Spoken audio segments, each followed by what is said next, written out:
அப்படியா?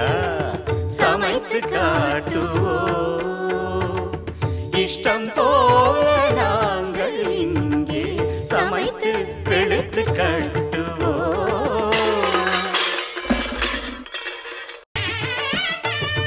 கல்யாணி ராகம் போலவே செய்வ பிரியாணி, தங்கை நீயும் கவனமுடன் களைந்திடு அரிசியை கல்யாணி.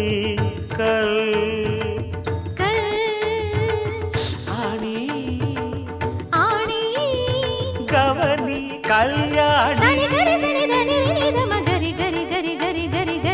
காய்களும் எங்கே, கறிவேப்பிலை எங்கே? கரி கரி கரி கரி கரி கரி கரி காய்களும் இங்கே, கறிவேப்பிலை இங்கே.